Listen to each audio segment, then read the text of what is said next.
എല്ലാവരെയും കർത്താവ് ധാരാളമായിട്ട് അനുഗ്രഹിക്കട്ടെ. ഈ രാത്രി ദൈവവചനം നാം ചിന്തിക്കുകയും പഠിക്കുകയും ചെയ്ത് നമ്മുടെ ജീവിതത്തിൽ അനുഗ്രഹമായി തീരട്ടെ. അതിനായിട്ട് ഒരു വാക്കുകൂടെ പ്രാർത്ഥിക്കാം. മഹാകരുണയുള്ള പിതാവേ, പിന്നെയും ഞങ്ങൾ തിരുനാമത്തെ വാഴ്ത്തുന്നു. ഇന്ന് രാത്രിയും ഞങ്ങൾ അവിടുത്തെ പാദങ്ങളിൽ അടുത്തു വരുന്നു. തിരുവചനങ്ങളെ ചിന്തിപ്പാൻ ഞങ്ങളെ എല്ലാവരെയും ബലപ്പെടുത്തണമേ. പ്രത്യേകമായ അഭിഷേകത്താൽ ഞങ്ങളെ നിറയ്ക്കണമേ. തിരുവചനം ഉള്ളതിൻ വണ്ണം അതിൽ പ്രാഗൽഭ്യത്തോടെ പഠിപ്പിക്കുവാൻ ദൈവം ബലപ്പെടുത്തണം. കേൾക്കുന്ന എല്ലാവരെയും കർത്താവ് അനുഗ്രഹിക്കണം. അതനുസരിച്ച് ജീവിതത്തെ ക്രമപ്പെടുത്തുവാൻ, ദൈവസന്നിധിയിൽ അനുഗ്രഹിക്കപ്പെടുവാൻ ദൈവം കൃപ ചെയ്യണം. ഞങ്ങൾ എല്ലാവരെയും ഒരുമിച്ച് അനുഗ്രഹിക്കണം. യേശു ക്രിസ്തുവിന്റെ നാമത്തിൽ പ്രാർത്ഥിക്കുന്നു. കേൾക്കുമാറാകണമേ. ആമേൻ. സ്തോത്രം. ഹല്ലേലൂയ. കഴിഞ്ഞ ദിവസങ്ങളിൽ ദൂതന്മാർ എന്നുള്ള വിഷയത്തെക്കുറിച്ചാണ് നമ്മൾ ചിന്തിച്ചുകൊണ്ടിരിക്കുന്നത്. വേദപുസ്തകത്തിൽ ഉടനീളം ദൂതന്മാരെ കുറിച്ചും ദൂതന്മാരുടെ പ്രവർത്തനങ്ങളെക്കുറിച്ചും ധാരാളമായിട്ട് എഴുതിയിട്ടുണ്ട്. നമുക്കറിയാം, അബ്രഹാം, ഇസഹാക്ക്, യാക്കോബ്, ജോസഫ് തുടങ്ങിയ പൂർവ്വപിതാക്കന്മാരെ കുറിച്ച് എഴുതിയിരിക്കുന്നതിനേക്കാൾ പല മടങ്ങ് ദൂതന്മാരെ കുറിച്ചുള്ള വസ്തുതകൾ തിരുവെഴുത്തിൽ രേഖപ്പെടുത്തിയിട്ടുണ്ട്. അത് നമുക്ക് ആഴമായിട്ട് മനസ്സിലാക്കാൻ കഴിയില്ല. എങ്കിലും ചുരുങ്ങിയ അളവിൽ അത് അറിഞ്ഞിരിക്കുവാൻ വേണ്ടി മാത്രമാണ് നമ്മൾ ഇത് ചിന്തിക്കുന്നത്. കഴിഞ്ഞ ആഴ്ചയിൽ നമ്മൾ ചിന്തിച്ചത് ദൈവത്തിന്റെ പ്രധാന ദൂതന്മാരെ കുറിച്ച് നമ്മൾ ചിന്തിച്ചു വന്നപ്പോൾ അതിൽ കെരൂബുകളെ കുറിച്ച്, സറാഫുകളെ കുറിച്ച് ചിന്തിച്ചു. അതിനുശേഷം മീഖായേലിനെ കുറിച്ച് ചിന്തിച്ചു. അവിടെ നിന്നും വീണുപോയ ദൂതന്മാരെ കുറിച്ചും കൂടെ കഴിഞ്ഞ ആഴ്ചയിൽ ചില കാര്യങ്ങൾ ഞാൻ ഓർപ്പിക്കുകയുണ്ടായി. Fallen Angeles. സ്വർഗത്തിൽ സ്വർഗാതിസ്വർഗത്തിലെ ദൈവസിംഹാസനവുമായി ഏറ്റവും അടുത്ത് ബന്ധപ്പെട്ടിരുന്ന ദൂതസഞ്ചയങ്ങളുടെ നേതാവായിരുന്നു ലൂസിഫർ. കെരൂബുകളുടെ ഗ്രൂപ്പിൽപ്പെട്ട ദൂതനായിരുന്നു ലൂസിഫർ. അദ്ദേഹത്തെക്കുറിച്ച് എസെക്കിയേൽ പ്രവചനം 28-ാം അധ്യായത്തിലും യെശയ്യാ പ്രവചനം 14-ാം അധ്യായത്തിലും നമ്മൾ വായിക്കുകയുണ്ടായി. താമ്രമണി, പീതരത്നം, വജ്രം, പുഷ്പരാഗം, ഗോമേതകം, സൂര്യകാന്തം, നീലക്കല്ല്, മാണിക്യം, മരതകം തുടങ്ങിയ രത്നങ്ങൾ കൊണ്ട് ഉണ്ടാക്കിയിരുന്ന ദൂതന്മാർ. അവരുടെ ചിറകുകളുടെയും തടങ്ങളുടെയും പണി പൊന്നുകൊണ്ടുള്ളതായിരുന്നു. അവർ ചിറക് വിടർത്തി മറയ്ക്കുന്ന കെരൂബുകളായിരുന്നു. അഗ്നിമയ രഥങ്ങളുടെ മീതെ അവര് സഞ്ചരിച്ചിരുന്നു. അവർ ദൈവസിംഹാസനത്തിന്റെ ചുമതലക്കാരായിരുന്നു. സറാഫുകൾ 24/7 വിശ്രമം കൂടാതെ ആർത്തട്ടഹസിച്ച് ദൈവത്തെ ആരാധിക്കുമ്പോൾ, സൈന്യങ്ങളുടെ ദൈവമായ യഹോവ പരിശുദ്ധൻ പരിശുദ്ധൻ പരിശുദ്ധൻ എന്ന് പറഞ്ഞാണ് അവർ ആരാധിക്കുന്നത്. കെരൂബുകൾ ആരാധിക്കുമ്പോൾ ദൈവത്തിന്റെ മഹത്വം വാഴ്ത്തപ്പെടുമാറാകട്ടെ, മഹത്വം എല്ലായിടവും നിറയുമാറാകട്ടെ എന്ന് പറഞ്ഞ് അവർ ആരാധിക്കുകയാണ്. ഇതിന്റെ എല്ലാം നേതൃത്വം വഹിച്ചിരുന്ന പ്രൈസ് ആൻഡ് വർഷിപ്പ് ലീഡർ ആയിരുന്ന ലൂസിഫർ ദൈവത്തിനെതിരായിട്ട് അഹങ്കരിച്ചു. എന്റെ സിംഹാസനം ഞാൻ അത്യുന്നതന്റെ സിംഹാസനത്തിന് മുകളിൽ വയ്ക്കുമെന്നും ഞാൻ അത്യുന്നതനോട് സമനാകുമെന്നും പറഞ്ഞ് സ്വയം അഹങ്കരിച്ചു കഴിഞ്ഞപ്പോൾ ആ ദൂതന്മാരെ ദൈവം സ്ഥാനത്ത് നിന്ന് നീക്കിക്കളഞ്ഞു. അതിനെക്കുറിച്ച് കഴിഞ്ഞ ആഴ്ച നമ്മൾ ചിന്തിച്ചു. പിന്നീട് ആ ദൂതന്മാർ സ്വർലോകങ്ങളിൽ അഥവാ 1-ാം സ്വർഗത്തിലാണ് അവർ സ്ഥാനഭ്രഷ്ടരാക്കിയത്. ഈ ദൂതന്മാരെ ദൈവമാക്കിയിരുന്നത് ഭൂമിയിലാണ്, ഏദൻ തോട്ടത്തിൽ. ഭൂമിയിലെ ഏദൻ തോട്ടത്തിലാണ് അവർ പാർത്തിരുന്നത്. തെറ്റ് ചെയ്ത് കഴിഞ്ഞപ്പോൾ അവരെ ദൈവം ശിക്ഷിച്ചു. ശിക്ഷിക്കുമ്പോൾ സ്വർഗത്തിൽ ദൈവത്തിന്റെ ന്യായാസനങ്ങൾ വെച്ചു. ദൈവം ന്യായവിധി കൽപ്പിച്ചു. ദൈവത്തിന്റെ ന്യായാസനങ്ങൾ എന്നുള്ളത് ഒരു വലിയ വിഷയമാണ്. ദൂതന്മാർ എന്ന് പറയുന്ന വിഷയം പോലെ അതിനേക്കാൾ വൈഡായിട്ടുള്ള ഒരു വിഷയമാണ് സിംഹാസനങ്ങൾ എന്നുള്ളത്. 103-ാം സങ്കീർത്തനത്തിൽ ദൈവം തന്റെ സിംഹാസനത്തെ സ്വർഗത്തിൽ സ്ഥാപിച്ചിരിക്കുന്നു, അവൻ രാജ്യത്വം സകലത്തെയും ഭരിക്കുന്നു എന്ന് പറയുന്നു. 9-ാം സങ്കീർത്തനത്തിൽ ദൈവം തന്റെ സിംഹാസനത്തെ ന്യായവിധി സ്വർഗത്തിൽ സിംഹാസനം വെച്ച് ന്യായവിധി കൽപ്പിക്കുന്നു എന്ന് എഴുതിയിരിക്കുന്നു. ഇങ്ങനെ വേദപുസ്തകത്തിലുടനീളം ദൈവിക സിംഹാസനത്തെ കുറിച്ച് പറഞ്ഞിട്ടുണ്ട്, ന്യായവിധിയെ കുറിച്ച് പറഞ്ഞിട്ടുണ്ട്. അങ്ങനെ ഒന്നാമത്തെ ന്യായാസനം സ്വർഗത്തിൽ സ്ഥാപിക്കുകയും ദൂതന്മാരെ ശിക്ഷിക്കുവാൻ ദൈവം ന്യായാസനം ക്രമീകരിക്കുകയും ചെയ്തു. എന്നാൽ നീതിമാനായ ദൈവത്തിന്റെ നീതിയിൽ അങ്ങനെ ശിക്ഷ കൊടുക്കുവാൻ സാധ്യമല്ല. കാരണം സ്വർഗത്തിലെ ദൈവത്തിന്റെ നീതിന്യായ കോടതിയിൽ പ്രധാനപ്പെട്ട 2 ഘടകങ്ങളുണ്ട്. ഒന്ന് ദൈവത്തിന്റെ നീതിയും മറ്റൊന്ന് ദൈവത്തിന്റെ സ്നേഹവും. ഒന്നിനൊന്ന് കീഴ്പ്പെടാത്ത 2 വക്കീലുമാരാണ് ദൈവനീതിയും ദൈവസ്നേഹവും. ദൈവ നീതി പറഞ്ഞു, ദൂതന്മാർ പാപം ചെയ്തു, അവരെ എന്നേക്കുമായിട്ട് ഇല്ലായ്മ ചെയ്യണം. ദൈവസ്നേഹമാകുന്ന വക്കീല് പറയുകയാണ്, ദൈവം സ്നേഹം, അതുകൊണ്ട് സ്നേഹവാനായ ദൈവം തെറ്റ് ചെയ്ത ദൂതന്മാരെ എന്നേക്കുമായി നശിപ്പിച്ചു കളയാൻ പാടില്ല, അവർക്കൊരു ചാൻസ് കൊടുക്കണം. അങ്ങനെ മാനസാന്തരപ്പെടാൻ ഒരു അവസരം കൊടുത്ത് ദൂതന്മാരെ സ്വർഗത്തിൽ നിന്നും, സ്വർഗാദി സ്വർഗത്തിൽ നിന്നും 1-ാം സ്വർഗത്തിലേക്ക് മാറ്റുകയുണ്ടായി, സ്ഥാനഭ്രഷ്ടരാക്കി. അവരുടെ സ്വർലോകങ്ങളിലെ ദുഷ്ടാത്മസേന, അവര് സ്വർലോകത്തിൽ വരെ അവർക്ക് പോകാം. അതുകൊണ്ടാണ് ദൈവപുത്രന്മാർ സ്വർഗത്തിൽ ചെന്നപ്പോൾ സാത്താനോട് ചെന്നു എന്നൊക്കെ ബൈബിൾ വായിക്കുന്നത്. സ്വർലോകങ്ങളിൽ വരെ അവർക്ക് പോകാം 1-ാം സ്വർഗത്തിൽ. ഭൂമിയിലാണ് അവർ താമസിച്ചിരുന്നത്, ഏദൻ തോട്ടത്തിൽ. ഏദൻ തോട്ടത്തിൽ നിന്ന് അവരെ മാറ്റിയിട്ട് അതിന് പകരം മനുഷ്യരെ സൃഷ്ടിച്ച് അതേ ഏദൻ തോട്ടത്തിലാക്കി. ദൈവത്തെ ആരാധിക്കുന്ന ദൂതവൃന്ദത്തിൽ ഒരു ഗ്രൂപ്പ് തെറ്റിപ്പോയപ്പോൾ ദൈവത്തിന്റെ ഭരണതലത്തിൽ ഒരു തസ്തികയ്ക്ക് വിടവ് വന്നു എന്ന് പറയാം. ആ വിടവ് നികത്തുവാൻ ദൈവം മനുഷ്യരെ സൃഷ്ടിച്ചു. അപ്പോൾ ദൈവം മനുഷ്യരെ സൃഷ്ടിച്ചതിന്റെ പ്രഥമവും പ്രധാനവുമായ ഉദ്ദേശം ദൈവത്തെ ആരാധിക്കുക എന്നുള്ളതായിരുന്നു.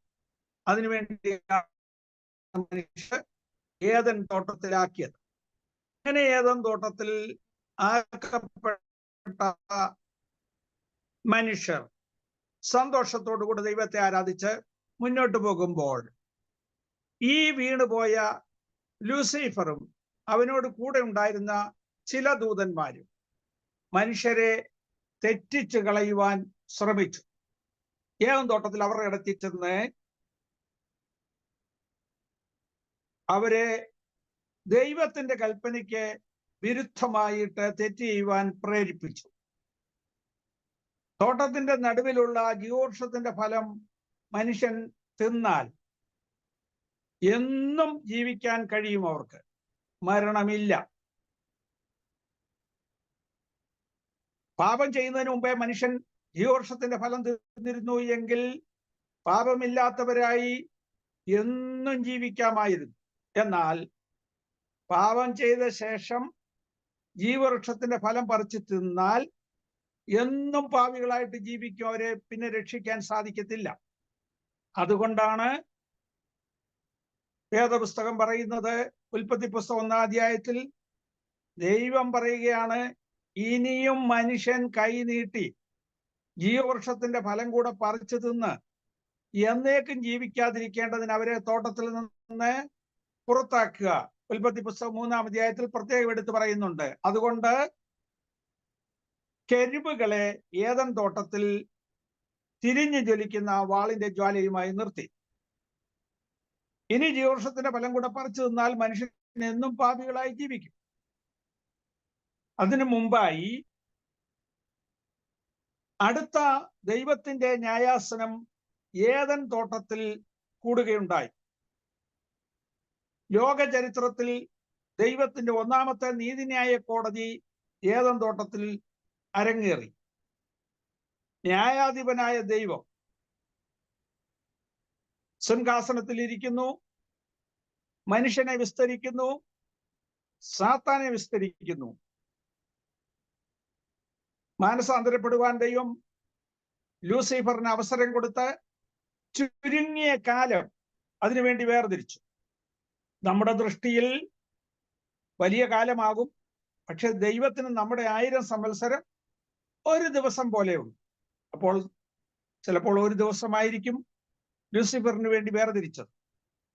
അതിനോടിടയ്ക്കാണ് മനുഷ്യരെ കൂടെ വന്ന് തെറ്റിച്ചത്. കളവാൽ മർത്യനെ താഴ്ത്തി കളവാൻ കരുതി തഥ കളവാണിയോട് ഇവണ്ണം കളവാക്കോതി പഞ്ഞകം സീമയേറ്റ ഗുണം തിന്നും ഈ മരത്തിൻ പഴം തിന്നാൽ ഓമലെ നിങ്ങൾ കണ്ണു തുറക്കും, ദൈവത്തെ പോലെയാകും. ആദത്തെ വഞ്ചിപ്പാനായി സാത്താൻ ഒരു സൂത്രമെടുത്തു. പാമ്പിന്റെ വേഷം കെട്ടി ഹവ്വായുടെ അടുത്ത് ചെന്ന് അവരെ പാപത്തിൽ വീഴിച്ചു. അപ്പോൾ നീതിന്യായ കോടതി ഏദൻ തോട്ടത്തിൽ ദൈവം സ്ഥാപിച്ചു. മനുഷ്യനോട് ചോദിച്ചു, ഞാൻ നിന്നോട് തിന്നരുതെന്ന് പറഞ്ഞ വൃക്ഷഫലം നീ തിന്നുവോ? മനുഷ്യന്റെ മറുപടി, നീ എന്നോടുകൂടെ ഇരിക്കേണ്ടതിന് തന്ന സ്ത്രീ തന്നു, ഞാൻ തിന്നു. സ്ത്രീയോട് ചോദിച്ചു, നിന്നോട് തിന്നരുതെന്ന് കൽപ്പിച്ച വൃക്ഷഫലം നീ തിന്നോ? സ്ത്രീയുടെ മറുപടി, പാമ്പ് എന്നെ വഞ്ചിക്കയാൽ ഞാൻ തിന്നുപോയി.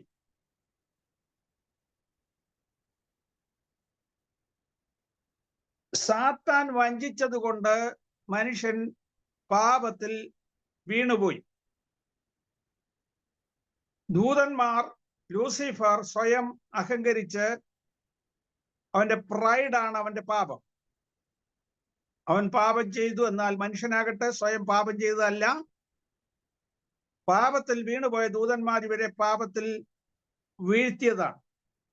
അതുകൊണ്ട് ദൈവം നീതിയാകുന്ന വക്കീൽ വാദിച്ചു, മനുഷ്യൻ പാപം ചെയ്തു, അവനെ രക്ഷിക്കാൻ പാടില്ല. പാപത്തിന്റെ ശമ്പളം മരണം. പാപം ചെയ്യുന്ന ദേഹി മരിക്കും. ഈ നിത്യനിയമങ്ങൾ ദൈവത്തിന്റെ നിയമങ്ങളാകയാൽ മനുഷ്യനെ നശിപ്പിച്ചു കളയണം. ദൈവസ്നേഹമാകുന്ന വക്കീൽ വാദിച്ചു, ദൈവം സ്നേഹം തന്നെ. ദൈവസ്നേഹത്തിൽ മനുഷ്യനെ രക്ഷിക്കണം. ദൈവം ഒരു തീർപ്പ് കൽപ്പിച്ചു. ദൈവം നീതി പറയുന്നത് വളരെ ശരിയാണ്. പാപത്തിന്റെ ശമ്പളമായ മരണം മനുഷ്യന് നൽകിയേ പറ്റൂ. അത് മനുഷ്യൻ മരണത്തിൽ അധീനനാണ്. എന്നാൽ ദൈവസ്നേഹം പറയുന്നതും തികച്ചും ശരിയാണ്. ദൈവസ്നേഹത്തിലൂടെ മനുഷ്യനെ രക്ഷിക്കണം. അതിനുള്ള പദ്ധതി ദൈവം അവിടെ തീരുമാനിച്ചു. ദൈവത്തിന്റെ നീതി പ്രകാരം പാപിയായ മനുഷ്യൻ മരിക്കണം, മരണയോഗ്യനാണ്. എന്നാൽ ദൈവത്തിന്റെ സ്നേഹത്തിലൂടെ അവനെ രക്ഷിക്കണം, രണ്ടും ഒരുപോലെ നിറവേറ്റണം. അതിനുള്ളൊരു പദ്ധതി ദൈവം ഒരുക്കിയതാണ് കാൽവറി ക്രൂശ്. ദൈവം തന്റെ ഏകജാതനായ പുത്രനെ ലോകത്തിലേക്ക് അയച്ച് മനുഷ്യന്റെ പാപം സ്വയം ഏറ്റെടുത്ത് പാപത്തിന്റെ ശിക്ഷയായ മരണം സ്വയം സ്വീകരിച്ച് ആ ക്രൂശ് മരണത്തിൽ വിശ്വസിക്കുന്നവർക്ക് നിത്യരക്ഷ കൊടുക്കുവാൻ ദൈവം തീരുമാനിച്ചു. അതാണ് ഭൂമിയിൽ നടന്ന ദൈവിക ന്യായാസനത്തിലെ വിധി. അങ്ങനെ സാത്താന് ശിക്ഷ കൊടുത്തു. സാത്താനെ പിടിച്ചു കെട്ടി. അവന് ഒരു ചാൻസ് കൊടുത്തതാണ് യഥാസ്ഥാനപ്പെട്ടു വരാൻ. അപ്പോൾ വീണ്ടും മനുഷ്യന്റെ അടുത്ത് വന്ന് മനുഷ്യനെ തെറ്റിച്ചത് കൊണ്ട് 2 ചാൻസായി. ഇനിയും അവനെ വിടാൻ പാടില്ല. അതുകൊണ്ട് ലൂസിഫറിനെയും അവനോട് കൂടെ ഉണ്ടായിരുന്ന പ്രധാന ദൂതന്മാരെയും പിടിച്ച് നരകത്തിലാക്കി ചങ്ങലയിട്ട് ബോട്ടംലെസ് പിറ്റിൽ, അഗാധകൂപത്തിൽ, അധമപാതാളത്തിൽ ഇന്ന് ആക്കിയിരിക്കുകയാണ്. ലൂസിഫറിനും കൂട്ടർക്കും ഇന്ന് ഭൂമിയിൽ യാതൊന്നും ചെയ്യാൻ സാധ്യമല്ല. എന്നാൽ ലൂസിഫറിന്റെ കൂടെ ഉണ്ടായിരുന്ന ചില ദൂതസഞ്ചയങ്ങൾ, അവരുടെ ഗ്രൂപ്പിൽ ഉണ്ടായിരുന്ന ദൂതസഞ്ചയങ്ങൾ ഈ തെറ്റിൽ അകപ്പെടാഞ്ഞതുകൊണ്ട് അവർക്ക് ഭൂമിയിലെ സ്വർലോകങ്ങളില് വസിക്കുവാനുള്ള അവകാശം ലഭിച്ചു. അവര് ഭൂമിയിൽ പ്രവർത്തിക്കുവാൻ തുടങ്ങി. അവരുടെ പ്രേരണയാൽ ഇപ്പോൾ ഭൂമിയിൽ ഇന്നുള്ളത് സാത്താന്റെ നേരിട്ടുള്ള പ്രവർത്തനമല്ല, സാത്താന്റെ ദൂതന്മാരായ ദുരാത്മാക്കൾ മാത്രമാണ്, ഭൂതാത്മാക്കൾ. അതാണ് അശുദ്ധാത്മാവ് ഒരു മനുഷ്യനെ വിട്ടുപോയി. അവനിങ്ങനെ നീരോട്ടമുള്ള സ്ഥലം അന്വേഷിച്ച് നടന്നു. പോയ വഴിക്ക് അവനേക്കാൾ ദുഷ്ടതയേറിയ 7 ആത്മാക്കളെ കൂടെ കണ്ടു. അവരെയും കൂടെ വിളിച്ചോണ്ട് വന്നു. ഞാൻ വിട്ടുപോകുന്ന ഭവനത്തിലേക്ക് തിരിച്ചു പോകുമെന്ന് പറഞ്ഞു. തിരിച്ചുപോയി ആ മനുഷ്യന്റെ ഉള്ളിൽ ചെന്ന് 8 അപ്പാർട്ട്മെന്റുകളായിട്ട് ഭാഗിച്ച് ഈ 8 ദുരാത്മാക്കളും കൂടെ അവന്റെ മേൽ വ്യാപരിച്ചു. അവന്റെ അവസാനത്തെ സ്ഥിതി ആദ്യത്തതിനേക്കാൾ വഷളായി പോയി എന്ന് കർത്താവ് പറഞ്ഞ ഒരു ഉദാഹരണമാണ്. ഇങ്ങനെ ഭൂതാത്മാക്കളാണ് ഇന്ന് ഭൂമിയിൽ പ്രവർത്തിക്കുന്നത്. ഭൂമിയിൽ മനുഷ്യർ വളരെ സന്തോഷത്തോടുകൂടെ ജീവിച്ചു. കയീൻ ഹാബലിനെ കൊല്ലാനുള്ള കാരണമൊക്കെ കഴിഞ്ഞ ആഴ്ച ഞാൻ ഓർപ്പിച്ചതാണ്. അതുകൊണ്ട് ഇനി ഞാൻ പ്രത്യേകിച്ച് എടുത്തു പറയുന്നില്ല. ആർക്കെങ്കിലും ഇനി അറിയണമെങ്കിൽ പിന്നീട് ചോദിച്ചു കഴിഞ്ഞാൽ ഞാൻ പറഞ്ഞുതരാം. അപ്പോൾ അങ്ങനെ മനുഷ്യൻ മുന്നോട്ട് പോയി. നോഹയുടെ കാലം വന്നപ്പോഴേക്കും ഭൂമിയിൽ മനുഷ്യരെല്ലാം തങ്ങളുടെ വഴി വഷളാക്കി. മൃഗങ്ങളും ഇഴജാതികളും തങ്ങളുടെ വഴി വഷളാക്കി. അതുകൊണ്ട് മനുഷ്യനെയും മൃഗങ്ങളെയും ഇഴജാതികളെയും എല്ലാം കൊന്നുകളയുമെന്ന് ദൈവം തീരുമാനിച്ചു. അങ്ങനെ ദൈവം തീരുമാനിക്കാൻ കാരണം സ്വർഗത്തിലുണ്ടായിരുന്ന ഒരു കൂട്ടം ദൂതന്മാർ ഈ ദുരാത്മാക്കളോടുകൂടെ ചേർന്ന് ലൂസിഫറിന്റെ സംഘത്തിലേക്ക് ജോയിൻ ചെയ്തു. ആ ദൂതന്റെ നേതാവിന്റെ പേരാണ് സാമിയാസ്. ബൈബിളിൽ വെളിപ്പാട് പുസ്തകം 11-ാം അധ്യായത്തിലൊക്കെ അവനെ കുറിച്ച് എഴുതിയിട്ടുണ്ട്. ആ ദൂതന്റെ പ്രത്യേകത ബയാസ് എന്ന് പറയുന്ന ദൂതൻ, അബ്ദോൻ, അപ്പല്ലിയോൻ എന്നൊക്കെ പല പേരുകൾ അവന് ബൈബിളിൽ പറഞ്ഞിട്ടുണ്ട്. ഈ ദൂതനാണ് വന്നിട്ട് അവന്റെ കൂടെയുള്ള ദൂതന്മാരും മനുഷ്യരുടെ പുത്രിമാരെ സൗന്ദര്യമുള്ളവരെന്ന് കണ്ട് തങ്ങൾക്ക് ബോധിച്ച ഏവരെയും ഭാര്യമാരായിട്ടെടുത്തു. അങ്ങനെ ഭൂമിയിൽ മല്ലന്മാരുണ്ടായി. യൂദായുടെ ലേഖനം 7-ാം അധ്യായം. പാപം ചെയ്ത ദൂതന്മാരെ ദൈവം ആദരിക്കാതെ ആന്തതമസിന്റെ ചങ്ങലയിട്ട് എന്നേക്കുമുള്ള വിധിക്കായി കാപ്പാൻ കൽപ്പിച്ചിരിക്കുന്നു. പത്രോസിന്റെ ലേഖനം 2-ാം അധ്യായത്തിലും പറഞ്ഞിട്ടുണ്ട്, സ്വന്തം വാസസ്ഥലം വിട്ടുപോയ ദൂതന്മാർ തങ്ങളുടെ വാഴ്ച കാത്തുകൊള്ളാതെ സ്വന്തം വാസസ്ഥലം വിട്ടുപോയ ദൂതന്മാരെ ദൈവം അന്തതമസിന്റെ ചങ്ങലയിട്ട് ന്യായവിധിക്കായി കാപ്പാൻ കൽപ്പിച്ചിരിക്കുന്നു. കഴിഞ്ഞ ആഴ്ച ഈ കാര്യങ്ങൾ ഞാനൊന്ന് സൂചിപ്പിച്ചതാണ്. അതുകൊണ്ടാണ് അങ്ങനെ പറഞ്ഞു പോകുന്നത്. അപ്പോൾ ഈ ദൂതന്മാർ വന്നിട്ട് സ്ത്രീകളോട്, മനുഷ്യരുടെ പുത്രിമാരോട് മോശമായ രീതിയിൽ പെരുമാറി. ഈ ദൂതന്മാർക്ക് ഇച്ഛിക്കുന്ന രീതിയിൽ പ്രവർത്തിക്കാനുള്ള കഴിവുകൾ ഉണ്ടായിരുന്നത് കൊണ്ട് അവർക്ക് സന്തോഷിപ്പാൻ കഴിവുണ്ട്. ഭയങ്കര ബുദ്ധി രാക്ഷസന്മാരാണ്. ചിന്തിക്കാൻ കഴിവുണ്ട്. വേണമെങ്കിൽ മനുഷ്യരെ പോലെ ജീവിക്കാം, വേണമെങ്കിൽ ആഹാരം കഴിക്കാം. ഇങ്ങനെയൊക്കെ ഉള്ളത് കൊണ്ട് മനുഷ്യരോട് മോശമായ രീതിയിൽ പെരുമാറുകയും അന്ന് ഭൂമിയിൽ മല്ലന്മാർ ജനിക്കുകയും ചെയ്തു, രാക്ഷസന്മാർ. ദൈവം മണ്ണുകൊണ്ട് മനുഷ്യനെ ഉണ്ടാക്കി അവന്റെ മൂക്കിൽ ജീവശ്വാസം ഊതിയപ്പോൾ മനുഷ്യൻ നെബേഷായി മാറിയെന്നാണ് പറയുന്നത്. ഹീബ്രുവിൽ നെബേഷ് എന്ന് പറഞ്ഞാൽ സാധാരണ മനുഷ്യനായി മാറി, സാധാരണ മനുഷ്യൻ. അന്ന് ഭൂമിയിൽ നെഫിലിംസ് ഉണ്ടായി എന്നാണ് ബൈബിൾ എഴുതിയിരിക്കുന്നത്. നെഫിലിംസ് എന്ന് പറഞ്ഞാൽ അസാധാരണ മനുഷ്യന്മാർ. സാധാരണ മനുഷ്യർക്ക് 5.5 അടി അല്ലെങ്കിൽ 6 അടി 6.5 അടി പൊക്കമുള്ളപ്പോൾ 9 അടി 10 അടി ഒക്കെ പൊക്കമുള്ള വലിയ ഭീമന്മാരായ രാക്ഷസന്മാർ ഭൂമിയിൽ ഉണ്ടായി. ഇവരെ എല്ലാം കൊന്നുകളയുവാൻ ദൈവം തീരുമാനിച്ചു. മനുഷ്യരോടും മൃഗങ്ങളോടും ഇഴജാതികളോടും ഒക്കെ വേഴ്ച നടത്തി ഭൂമിയെ വഷളാക്കി. അതുകൊണ്ട് മനുഷ്യനെയും മൃഗങ്ങളെ ഇഴജാതികളെ എല്ലാം കൊല്ലുവാൻ ദൈവം തീരുമാനിച്ചു. ഭൂമിയിൽ ജലപ്രളയം വരുത്തി അന്നുണ്ടായിരുന്ന എല്ലാ ജീവജാലങ്ങളെയും മൂക്കിൽ ശ്വാസമുള്ള എല്ലാത്തിനെയും കൊന്നു. പെട്ടകത്തിൽ കയറിയത് മാത്രം രക്ഷപ്പെട്ടു, നമുക്കറിയാം.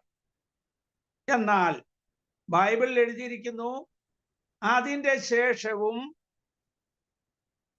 ദൈവത്തിന്റെ പുത്രന്മാർ മനുഷ്യരുടെ പുത്രിമാരെ അടുക്കൽ വന്നു, അവർക്ക് മക്കളെ പ്രസവിച്ചു. അവരാണ് വീരന്മാർ അഥവാ കീർത്തിപ്പെട്ട പുരുഷന്മാർ എന്ന് ബൈബിളിൽ എഴുതിയിരിക്കുന്നു. ഈ കീർത്തിപ്പെട്ട പുരുഷന്മാർ ലോകത്തിന്റെ വിവിധ ഭാഗങ്ങളിലുണ്ട്. അതിൽ പ്രധാനമായിട്ട് ഈ സാമിയാസിന്റെ പരിപാടി എന്ന് പറയുന്നത് ഓരോ രാജ്യങ്ങളിലുള്ള രാജാക്കന്മാരെ അവർ വാർത്തെടുത്തു. സോറിലെ രാജാവ്, അമ്മോന്യ രാജാവ്, മോബാബിയ രാജാവ്, എക്രോൻ, അസ്കലോൻ, ഗത്ത്, ഗസ,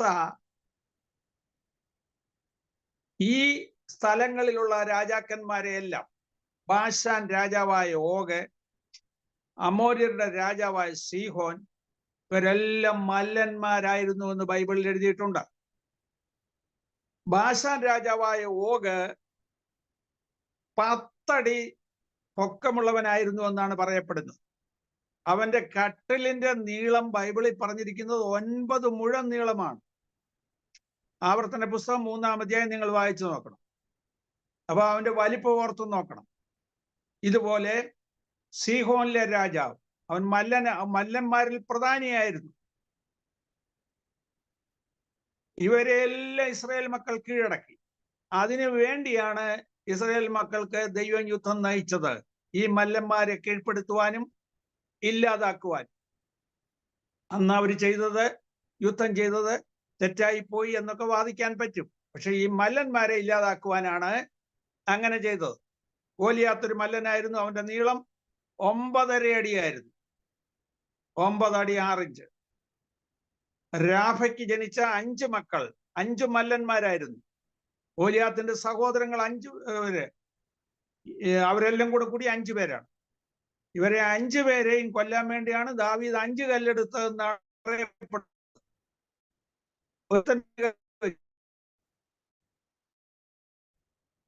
ഇത്രയും മല്ലൻ, ഈ മല്ലൻ വെല്ലുവിളിക്കുകയാണ്. അവന്റെ കുന്തത്തിന്റെ അലക് മാത്രം 6.5 കിലോ തൂക്കം വരും. അതൊക്കെ അവന് നിസ്സാരമാണ്. അത് പിടിച്ചോണ്ടാണോ നിൽക്കുന്നത്. അപ്പോൾ അവന്റെ ശിരസ്ത്രമൊക്കെ 2000 ശേക്കൽ. അങ്ങനെയുള്ള മല്ലന്റെ കല്ല് കൊള്ളാൻ മാത്രം നെറ്റിത്തടം തുറന്നു കിടന്നു. ഹെൽമെറ്റൊക്കെ ഉണ്ടായിരുന്നു, പക്ഷെ കറക്റ്റ് കല്ല് എന്ന് അവന്റെ നെറ്റിക്ക് കൊണ്ടു. നീ ബാലനാണ്, നീ യുദ്ധം അഭ്യസിച്ചിട്ടില്ല, നിന്നെ കൊണ്ട് നടക്കില്ല എന്ന് പറഞ്ഞപ്പോൾ ദാവീദ് പറഞ്ഞു, ഒരിക്കൽ ഒരു സിംഹവും ഒരിക്കൽ ഒരു കരടിയും ആട്ടിൻകൂട്ടത്തിൽ നിന്ന് നേരെ വന്ന് ആടിനെ പിടിച്ചു, എന്നാൽ അതിനെ ഞാൻ കൊന്നുകളഞ്ഞിട്ട് ആടിനെ അതിന്റെ വായിൽ നിന്ന് വിടുവിച്ചു. ഈ കഥ കേട്ടപ്പോൾ ശൗല് പോലും ഭയന്നു പോയി. ഇടയന്മാരായ കൂലിക്കാരായ ഇടയന്മാരുണ്ട്. ചരിത്രം പറയുന്നത് അവരൊക്കെ മരത്തെ കയറിയിരുന്നിട്ട് വിളിച്ചു പറഞ്ഞു, ദാവീദെ അടുക്കരുത്, സിംഹമാണ്, സൂക്ഷിക്കണം. ദാവീദിന്റെ ഒരു ചെറിയ വടിയാണുള്ളത്, ഒരു കുറുവടി. അതുകൊണ്ട് ദാവീദ് ആ സിംഹത്തെ അടിച്ചു കൊന്നിട്ട് ആട്ടിൻകുട്ടിയെ രക്ഷിച്ചു. ഇങ്ങനെ ദൈവത്താൽ വീര്യം പ്രവർത്തിക്കുന്ന ദാവീദിന് ഗോലിയാത്തൊരു വിഷയമല്ലായിരുന്നു. അവൻ തോട്ടിൽ നിന്ന് മിനുസമുള്ള കല്ലെടുത്തു. ദൈവസന്നിധിയിൽ ഉപയോഗിക്കപ്പെടുവാൻ മിനുസമുള്ള കല്ലായി ഞാനും നിങ്ങളും മാറിയാൽ നമ്മുടെ മുമ്പിൽ വരുന്ന ഏത് പ്രതികൂലവും തകർന്നു പോകുമെന്നുള്ളത് നമ്മൾ മനസ്സിലാക്കണം. മിനുസമുള്ള 5 കല്ലെടുത്തു. അവൻ കല്ല് കവണയിൽ വെച്ചു, തിരിച്ചു വീശി എറിഞ്ഞു. എറിഞ്ഞ കല്ല് ഗോലിയാത്തിന്റെ നെറ്റിയിലാണ് കൊണ്ടത്. ശക്തമായ ഒരു ഏറ് നെറ്റിയിൽ കൊണ്ടാൽ ഒരു 20 റാത്തൽ ഭാരമുള്ള ഒരു ഏറ് വന്ന് നെറ്റിയിൽ കൊണ്ടാൽ ആള് പുറമോട്ടാണ് മറിഞ്ഞു വീഴുന്നത്. ബൈബിളിൽ എഴുതിയിരിക്കുന്നു, അവൻ മുന്നോട്ട് കവിണ്ണു വീണു. അപ്പോൾ ഓർത്തോണം, ദൈവത്തിന്റെ ദൂതൻ പുറകിൽ നിന്ന് അവന്റെ തലയുടെ പുറകിൽ ഒറ്റ അടി കൊടുത്ത് കാണും. അല്ലെ പിന്നെ അവൻ മുന്നോട്ട് വീഴാൻ സാധ്യതയില്ല. കല്ലും നെറ്റിക്ക് കൊണ്ടാൽ പുറമോട്ടാണ് മറിഞ്ഞു പോകുന്നത്. മുന്നോട്ട് വീണു. ദാവീദ് ഓടിച്ചെന്ന് അവന്റെ വാള് തന്നെ എടുത്ത് അവന്റെ തല വെട്ടിയെടുത്തു. ഗാലിയാത്ത്. ഗാൽ എന്ന് പറഞ്ഞാൽ തല, കഴുത്ത്. ഉറുദുവിലും ഗാൽ എന്ന് പറഞ്ഞാൽ കഴുത്തെന്നാണ്. ഈ ഗോലിയാത്തിന്റെ തല കൊണ്ടുപോയിട്ടത് ഗാൽഗുൽത്തായിലാണ്. അതുകൊണ്ട് ആ സ്ഥലത്തിന് ഗാൽഗുൽത്ത എന്ന് പേരായത്. അവിടെയാണ് യേശുവിനെ ക്രൂശിക്കുന്നത്. സന്ദർഭവശാൽ ഞാൻ ഓർപ്പിച്ചു എന്നുള്ളതേ ഉള്ളൂ. പോകട്ടെ, ഇങ്ങനെ മല്ലന്മാരെ കൊണ്ട് നിറഞ്ഞ ഒരു കാലമുണ്ടായിരുന്നു. അതുകൊണ്ടാണ് ഇന്നും ഗസയും ഗത്തും എസ്കലോനും ഒക്കെ പ്രശ്നബാധിതമായിട്ട് ഭൂമിയിൽ തുടരുന്നത്. അവിടെയുള്ള രാജാക്കന്മാരെ എല്ലാം ഈ ദൂതന്മാർ ഗ്രസിച്ചിട്ട് അവരെ കൊണ്ട് മോശമായി ദൈവമക്കൾക്കെതിരായിട്ട് പ്രവർത്തിപ്പിച്ചുകൊണ്ടിരുന്നു. പഴയ നിയമകാലത്തെ കാര്യമാണ് ഞാൻ പറയുന്നത്. അതിനുശേഷം ഭൂമിയിൽ വന്നത് അസസേൽ എന്ന് പറയുന്ന ഒരു മെയിൻ ദൂതനാണ്. സ്വർഗത്തിൽ നിന്ന് വാസസ്ഥലം വിട്ടുപോയ ഒരു ദൂതൻ. അവൻ വന്നിട്ടാണ് ഭൂമിയിൽ മനുഷ്യരുടെ ഇടയിൽ വഷളത്തങ്ങൾ പെരുകിയത്.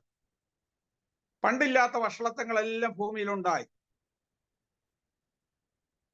സെയിം സെക്സ് മാരേജ്, അന്യോന്യം സ്ത്രീകളും പുരുഷന്മാരും വിവാഹം കഴിക്കുക, ഒന്നിച്ച് താമസിക്കുക, മറ്റുള്ളവരെ പീഡിപ്പിക്കുക, മോശമായ ജീവിത രീതി, മൃഗങ്ങളുമായിട്ട് വേഴ്ച നടത്തുക, ഇങ്ങനെയുള്ള പ്രശ്നങ്ങളെല്ലാം ഭൂമിയിൽ ഉണ്ടാക്കിയത് അസസേൽ എന്ന് പറയുന്ന ദൂതനും അവന്റെ കീഴിലുള്ള ആളുകളുമാണ്. അതുപോലെ വിഗ്രഹാരാധന ഭൂമിയിൽ ഉണ്ടാക്കിയത്. അതിനു മുമ്പ് വിഗ്രഹാരാധന ഇല്ലായിരുന്നു.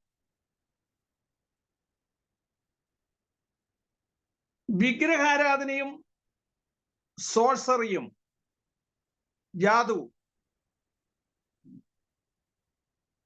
മനുഷ്യരുടെ ഇടയിൽ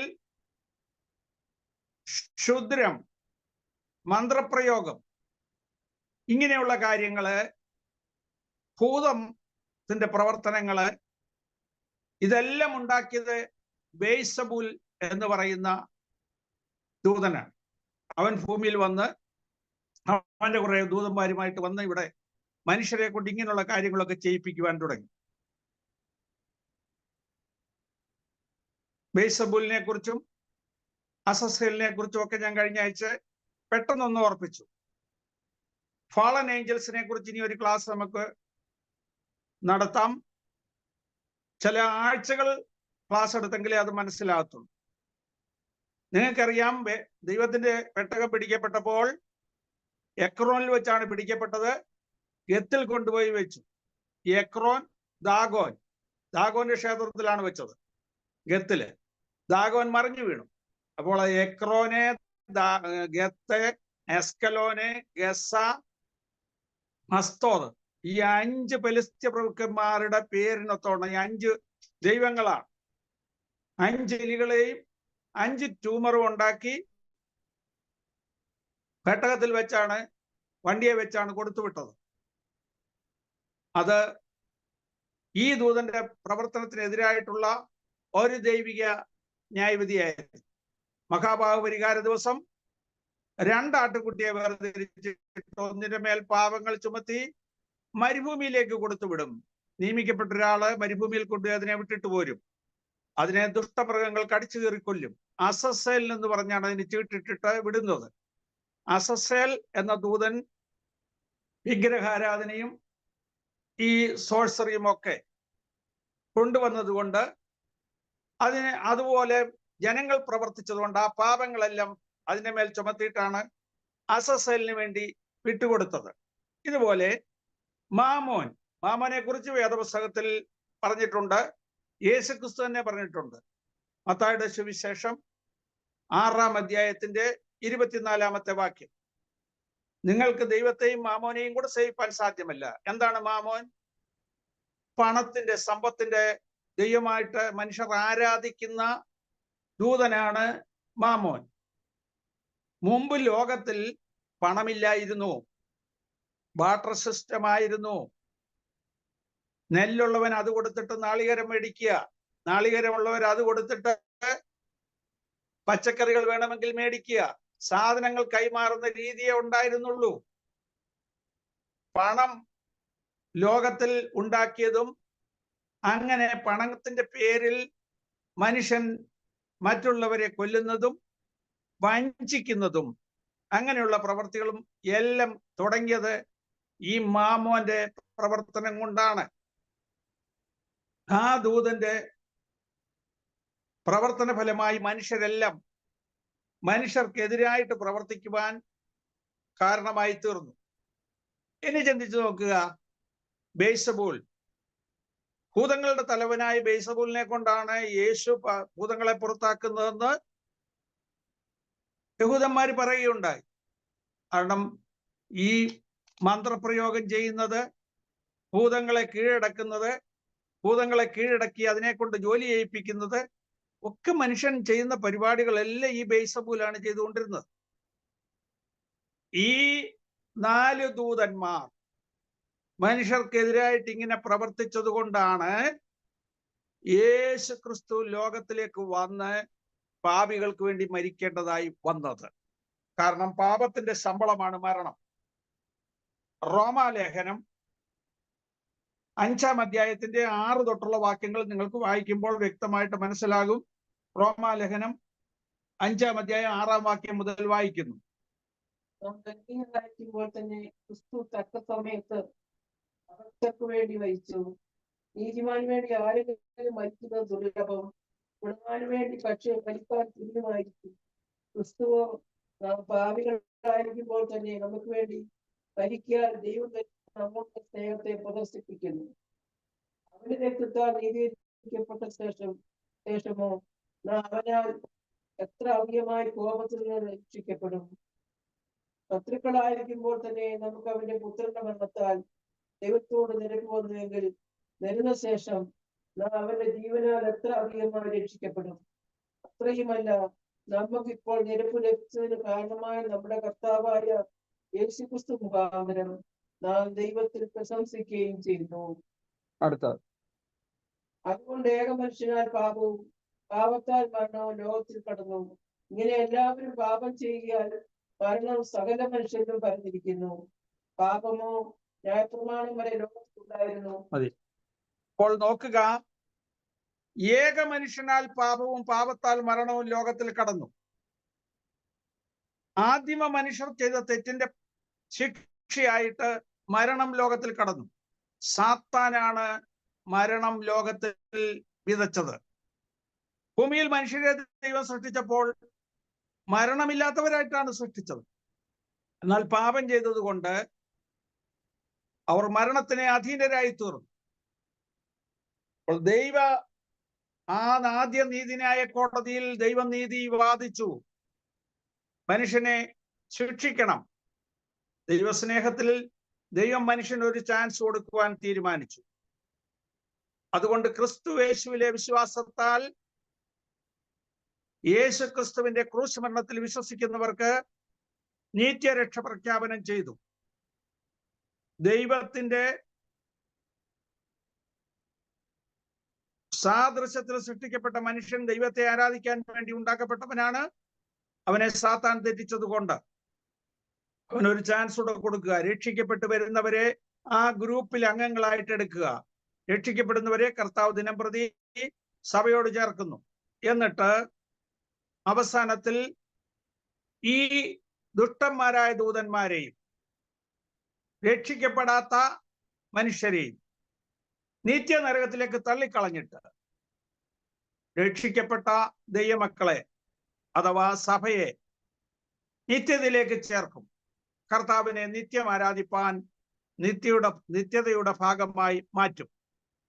ഭൂമിയിൽ വന്ന് ഈ നോഹയുടെ കാലത്തിന് ശേഷം ഭൂമിയിൽ വന്ന് യേശുക്രിസ്തുവിന്റെ മരണം വരെയുള്ള കാലത്ത് ദോഷം വിതച്ച ഈ 4 ദൂതന്മാരെ ഇപ്പോൾ യൂഫ്രട്ടീസ് നദിയുടെ തീരത്ത് വൻകാടുകളും പാറക്കെട്ടുകളുമുള്ള സ്ഥലത്ത് ബന്ധിച്ചിട്ടിരിക്കുന്നു.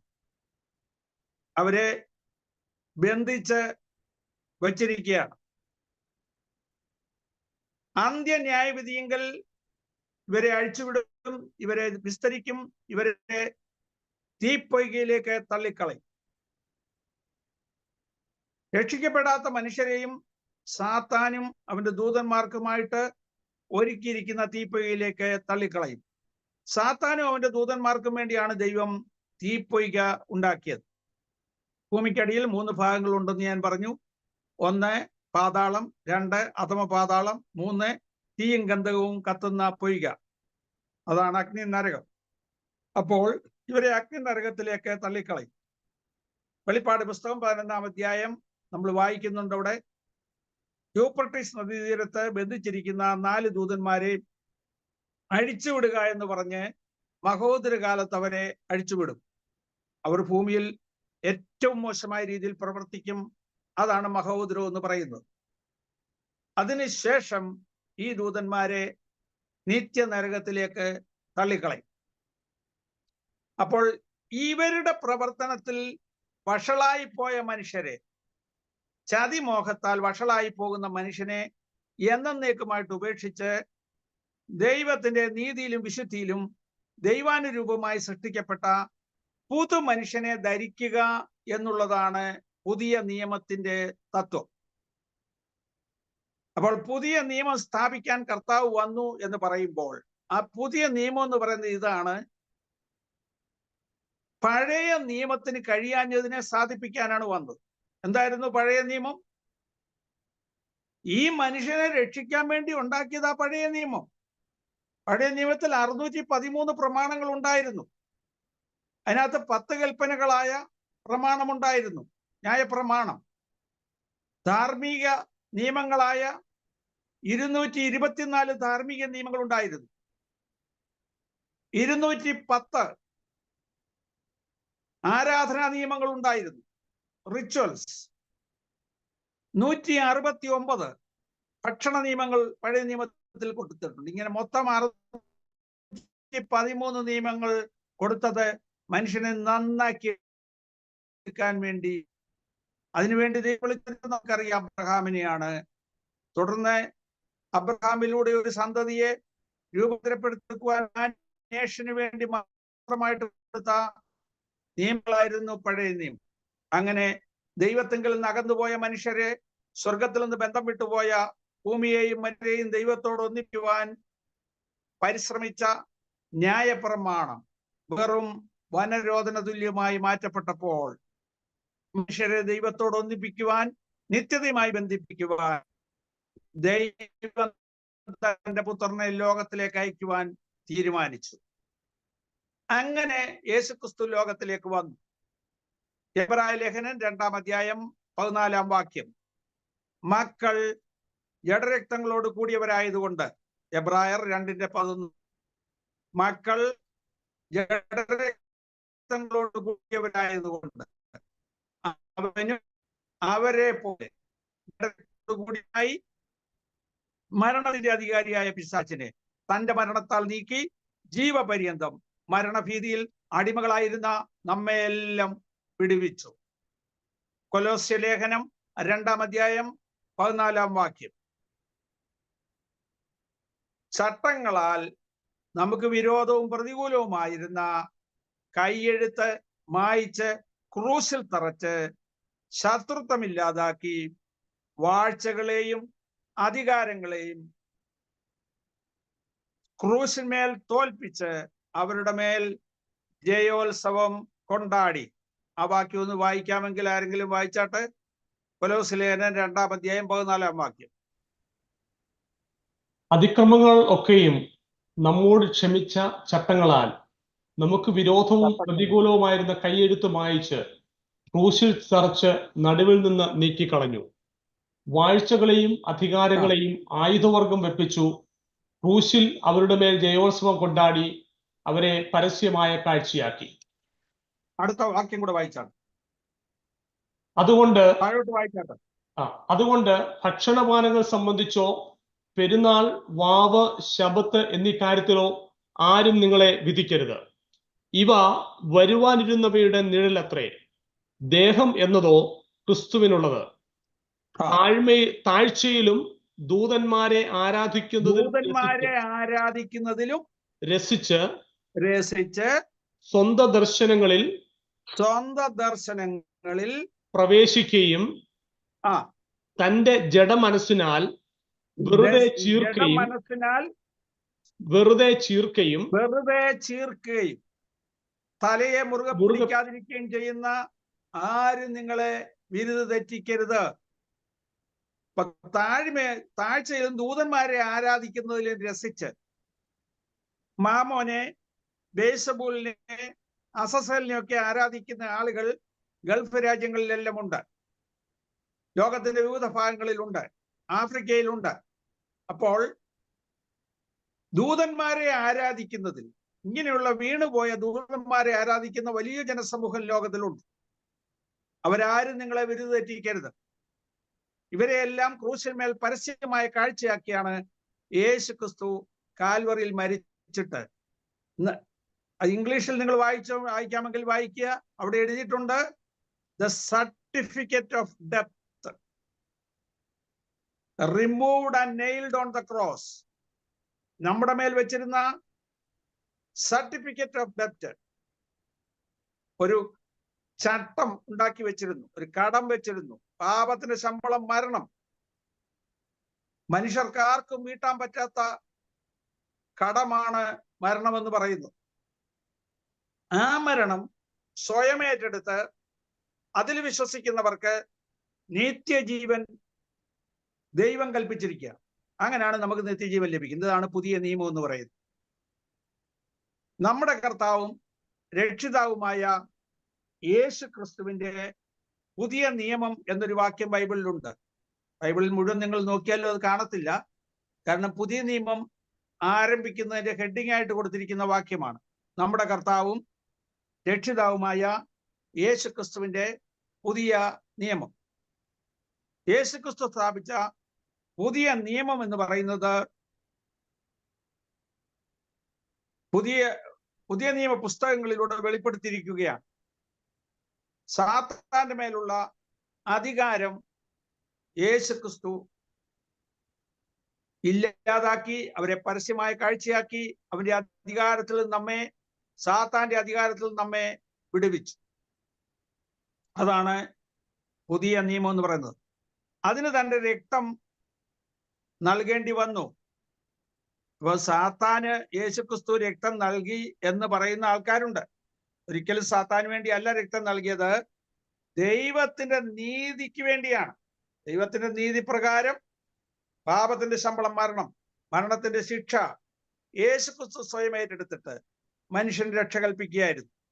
അതുകൊണ്ട് ദൈവത്തിന്റെ നീതിയുടെ മുമ്പിലാണ് യേശുക്രിസ്തു തന്റെ രക്തം വിലയായി നൽകിയത്. സാത്താന് അടിമപ്പെടുകയല്ലായിരുന്നു. അങ്ങനെ ക്രിസ്തുവിലൂടെയുള്ള രക്ഷ ലോകത്തിന് പ്രഖ്യാപനം ചെയ്തു. ഫോളൻ ഏഞ്ചൽസിനെ കുറിച്ച് വിശദമായിട്ടുള്ള ക്ലാസ് ഇനി ഒരു അവസരത്തിൽ നമുക്ക് ചിന്തിക്കാം.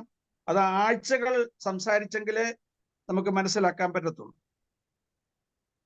ഇനിയും ഈ ഫോളൻ ഏഞ്ചൽസിനെ എല്ലാം 1000 ആണ്ടത്തേക്ക് അഗാധകൂപത്തിൽ പൂട്ടിയിട്ടിട്ട് ഭൂമിയിൽ 1000 ആണ്ട് വാഴ്ച നടക്കും.